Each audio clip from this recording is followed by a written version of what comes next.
ಆಶಾ ಹಾಗೂ ಅಂಗನವಾಡಿ ಕಾರ್ಯಕರ್ತೆಯರಿಗೆ ಸಂಬಳ ನೀಡಿಲ್ಲ. ದಸರಾ ಮುಗಿದು ದೀಪಾವಳಿ ಬಂದರೂ ಸಂಬಳ ಸಿಕ್ಕಿಲ್ಲ ಅಂತ ಆಕ್ರೋಶವನ್ನ ವ್ಯಕ್ತಪಡಿಸಿದ್ದಾರೆ. ಕಳೆದ 2-3 ತಿಂಗಳಿನಿಂದ ಸಂಬಳವಿಲ್ಲದೆ ಆಶಾ ಕಾರ್ಯಕರ್ತೆಯರು ಪರದಾಟ ನಡೆಸಿದ್ದಾರೆ. ಆಶಾ ಕಾರ್ಯಕರ್ತೆಯರು ಜೊತೆಗೆ ಅಂಗನವಾಡಿ ಕಾರ್ಯಕರ್ತೆಯರಿಗೂ ಕೂಡ ಕಳೆದ 2-3 ತಿಂಗಳಿನಿಂದ ಸಂಬಳ ನೀಡಿಲ್ಲ. 35,000ಕ್ಕೂ ಅಧಿಕ ಆಶಾ ಕಾರ್ಯಕರ್ತೆಯರಿಗೆ ಸಂಬಳ ನೀಡಿಲ್ಲ. ಹಬ್ಬಕ್ಕೂ ದುಡ್ಡಿಲ್ಲ ಅನ್ನುವಂತಹ ಪರಿಸ್ಥಿತಿ.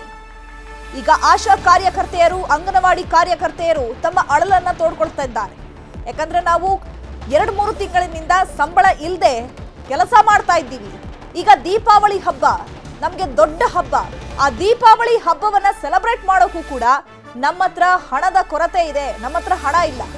69,000ಕ್ಕೂ ಅಧಿಕ ಅಂಗನವಾಡಿ ಕಾರ್ಯಕರ್ತೆಯರು ಜೊತೆಗೆ 35,000ಕ್ಕೂ ಅಧಿಕ ಆಶಾ ಕಾರ್ಯಕರ್ತೆಯರಿಗೆ ಸಂಬಳನೇ ಇಲ್ಲದೆ ಕೆಲಸ ಮಾಡಿಸ್ಕೊಂಡಿದ್ದಾರೆ.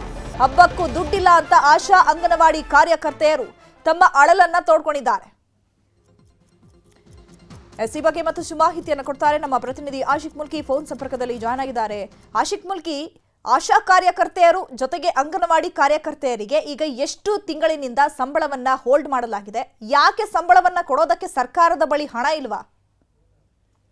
ಚೈತ್ರ, ಕಳೆದ ಜುಲೈನಿಂದ ಅಂದ್ರೆ ಹೆಚ್ಚು ಕಮ್ಮಿ ಒಂದು ಮೂರು ತಿಂಗಳಿಗಿಂತ ಹೆಚ್ಚಿನ ಅವಧಿಗೆ ಇದೀಗ ಸಂಬಳವನ್ನ ಅಂಗನವಾಡಿ ಕಾರ್ಯಕರ್ತೆಯರು ಮತ್ತು ಆಶಾ ಕಾರ್ಯಕರ್ತೆಯರಿಗೆ ಸರ್ಕಾರ ಉಳಿಸ್ಕೊಂಡಿರುವಂತದ್ದು. ಆಶಾ ಕಾರ್ಯಕರ್ತೆಯರು ರಾಜ್ಯ ಆರೋಗ್ಯ ಇಲಾಖೆಯ ಅಧೀನಕ್ಕೆ ಬರ್ತಾರೆ. ಅಂಗನವಾಡಿ ಕಾರ್ಯಕರ್ತೆಯರು ಮಹಿಳಾ ಮತ್ತು ಮಕ್ಕಳ ಕಲ್ಯಾಣ ಇಲಾಖೆಯ ಅಡಿಯಲ್ಲಿ ಬರ್ತಾರೆ. ಎರಡೂ ಈಗ ಏನು ಕಾರ್ಯಕರ್ತೆಯರಿಗೆ ಸರ್ಕಾರ ಕಳೆದ 3 ತಿಂಗಳಿನಿಂದ ಸಂಬಳ ಬಾಕಿ ಉಳಿಸ್ಕೊಂಡಿರುವಂತದ್ದು. ಎಲ್ಲಾ ಸಿಬ್ಬಂದಿಗಳ ಸಂಬಳ ಅನ್ನುವಂಥದ್ದು 14,000ದಿಂದ ಸುಮಾರು 17,000ದ ಒಳಗಡೆ ವ್ಯಾಪ್ತಿಯಲ್ಲಿ ಬರುತ್ತೆ. ಅದಾಗಿಯೂ ಕೂಡ 35,000 ಆಶಾ ಕಾರ್ಯಕರ್ತೆಯರು, 69,000 ಅಂಗನವಾಡಿ ಕಾರ್ಯಕರ್ತೆಯರಿಗೆ ಕಳೆದ 3 ತಿಂಗಳಿನಿಂದ ರಾಜ್ಯ ಸರ್ಕಾರ ಸಂಬಳವನ್ನ ಬಿಡುಗಡೆ ಮಾಡಿಲ್ಲ. ಕಳೆದ ತಿಂಗಳು 24ನೇ ತಾರೀಕು ಬಿಡುಗಡೆ ಮಾಡಬೇಕು ಅನ್ನುವಂತ ಒಂದು ಆದೇಶವನ್ನು ಕೂಡ ಮೌಖಿಕವಾಗಿ ಸಿಎಂ ಸಿದ್ದರಾಮಯ್ಯನವರು ಕೊಟ್ಟಿದ್ರು. ಆದ್ರೆ ಇದುವರೆಗೂ ಕೂಡ ಸಂಬಳ ಬಿಡುಗಡೆ ಆಗಿಲ್ಲ. ಅಂದ್ರೆ ದಸರಾ ಹಬ್ಬ ಬಂತು, ದಸರಾ ಹಬ್ಬ ಮುಗಿಯಿತು, ಇದೀಗ ದೀಪಾವಳಿ ಹಬ್ಬ ಬಂತು. ದೀಪಾವಳಿ ಹಬ್ಬಕ್ಕೂ ಕೂಡ ಕುಟುಂಬ ಸಮೇತವಾಗಿ ಹಬ್ಬವನ್ನ ಆಚರಣೆ ಮಾಡೋದಕ್ಕೆ ಆಗದೇ ಇರುವಂತ ಒಂದು ಪರಿಸ್ಥಿತಿಯಲ್ಲಿ ಆಶಾ ಕಾರ್ಯಕರ್ತೆಯರು ಮತ್ತು ಅಂಗನವಾಡಿ ಕಾರ್ಯಕರ್ತೆಯರು ಜೀವನವನ್ನ ಮಾಡ್ತಾ ಇರುವಂತದ್ದು. ಈಗಾಗಲೇ ಗೌರವಧನ ಹೆಚ್ಚಳಕ್ಕಾಗಿ ಕಳೆದ ಹಲವು ವರ್ಷಗಳಿಂದ ಹೋರಾಟವನ್ನ ಮಾಡಿ ಇತ್ತೀಚೆಗೆ ಕಳೆದ ಸೆಪ್ಟೆಂಬರ್ ತಿಂಗಳಿನಲ್ಲಿ 2,000ರಿಂದ 3,000 ರೂಪಾಯಿ ಗೌರವಧನವನ್ನ ಹೆಚ್ಚಳ ಮಾಡಿ ಸರ್ಕಾರ ಆದೇಶವನ್ನ ಮಾಡಿತ್ತು. ಆದ್ರೆ ಈಗ ಆ ಧನದ ಸೇರಿಸಿ ಈ ಬಾರಿಯ ಸಂಬಳ ಬರಬೇಕಿತ್ತು. ಆದ್ರೆ ಇನ್ನೂ ಕೂಡ ಸಂಬಳ ಬರದೇ ಇರುವಂತ ಕಾರಣಕ್ಕಾಗಿ ದೀಪಾವಳಿ ಹಬ್ಬದಲ್ಲೂ ಕೂಡ ಹಬ್ಬದ ಖುಷಿ ಇಲ್ಲದೆ ಬದುಕುವಂತ ಒಂದು ಪರಿಸ್ಥಿತಿ ಅಂಗನವಾಡಿ ಕಾರ್ಯಕರ್ತೆಯರು ಮತ್ತೆ ಆಶಾ ಕಾರ್ಯಕರ್ತೆಯರಿಗೆ ಇರುವಂತದ್ದು. ಈಗಾಗಲೇ ಸಾಕಷ್ಟು ಬಾರಿ ಸಿಎಂ ಸಿದ್ದರಾಮಯ್ಯನವರನ್ನ ಮತ್ತೆ ಜಿಲ್ಲಾವಾರು ಇರುವಂತಹ ಆಶಾ ಕಾರ್ಯಕರ್ತರು, ಅಂಗನವಾಡಿ ಕಾರ್ಯಕರ್ತರು ಜಿಲ್ಲಾ ಉಸ್ತುವಾರಿ ಮಂತ್ರಿಗಳನ್ನ ಭೇಟಿ ಮಾಡಿ ದುಡಿದಿರುವಂತ ಕಾಸನ್ನ ಬಿಡುಗಡೆ ಮಾಡೋದಕ್ಕೆ ಅಹವಾಲನ್ನ ಕೊಡುವಂತ ಒಂದು ಪರಿಸ್ಥಿತಿಯಲ್ಲಿ ಬದುಕ್ತಾ ಇರುವಂತದ್ದು. ಚೈತ್ರ, ಆಶಿಕ್ ಮುಲ್ಗಿ, ಈಗ ಪ್ರತಿ ಬಾರಿಯೂ ಕೂಡ ಅಂಗನವಾಡಿ ಕಾರ್ಯಕರ್ತರು, ಆಶಾ ಕಾರ್ಯಕರ್ತೆಯರು ನಮ್ಮ ಬೇಡಿಕೆಗಳನ್ನ ಈಡೇರಿಸಬೇಕು ಅಂತ ಹೇಳಿ ಬೆಂಗಳೂರಿಗೆ ಬಂದು ಹೋರಾಟ ಮಾಡಿದಂತಹ ಸಂದರ್ಭದಲ್ಲಿ ಅಧಿಕಾರಿಗಳು ಬರ್ತಾರೆ, ಭರವಸೆ ಕೊಡ್ತಾರೆ, ಹೋಗ್ತಾರೆ.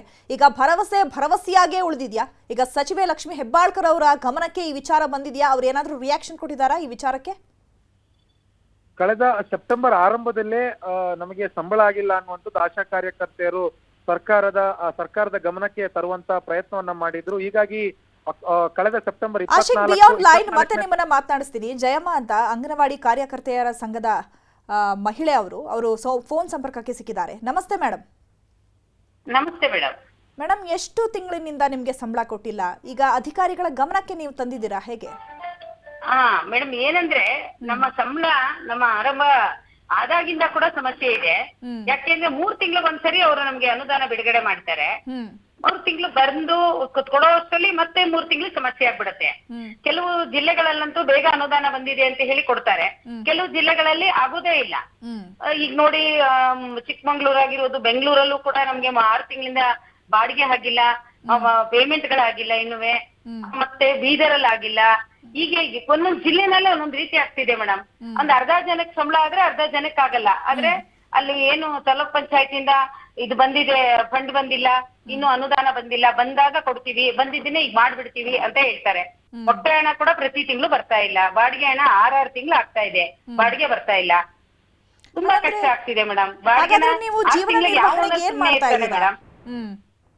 ಹಿಂಗ್ ನಾವು ಅವ್ರಿಗೆ ಪತ್ರ ಬರ್ದಿದೀವಿ ಮಾತಾಡಿದ್ವಿ ಅಂದ್ರೆ ಈಗ ಬರ್ತಾ ಇದೆ ನಾವು ಕೊಡ್ತೀವಿ ಅಂತ ಹೇಳ್ತಾ ಇದಾರೆ. ನಾವು ಕೂಡ ನಮ್ಮ ಒಂದು ರಾಜ್ಯ ಸಮಿತಿ ಮೀಟಿಂಗ್ ಒಳಗಡೆ ನೋಡಿದಾಗ ಇದೇ ಅಹವಾಲುಗಳು ನಮ್ಗೆ ಸಮಸ್ಯೆ ಆಗ್ತಾ ಇದೆ. ನಮ್ಗೆ ಪ್ರತಿ ತಿಂಗಳು ಕೂಡ ನಮ್ಗೆ ಬಾಡಿಗೆ ಹಣನ ನಾವೇ ಕಟ್ಕೊಳ್ಬೇಕಾಗಿದೆ. ಮೊಟ್ಟೆ ಕೈಯಿಂದ ತಂದಾಕಿ ಆಮೇಲೆ ತಗೊಳ್ಬೇಕು, ಮುಂಗಡವಾಗಿ ಹಾಕ್ಬೇಕು ಅಂತ ಆದೇಶ ಇದ್ರು ಕೂಡ ಇನ್ನೂ ಕೂಡ ಕೆಲವು ಕಡೆ ಎಲ್ಲ ಆಗಿಲ್ಲ. ಹಿಂಗ್ ಆಗ್ತಾ ಇದೆ ಅಂತ ಹೇಳ್ತಾ ಇದಾರೆ. ನಾವು ಕೂಡ ಅಧಿಕಾರಿಗಳ ಗಮನಕ್ಕೆ ತಗೊಂಡ್ಬಂದಿದೀವಿ ಮೇಡಮ್.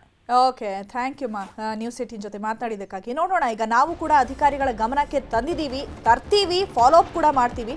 ನೋಡೋಣ ಏನು ಭರವಸೆಯನ್ನ ಕೊಡ್ತಾರೆ ಅಂತ ಹೇಳಿ.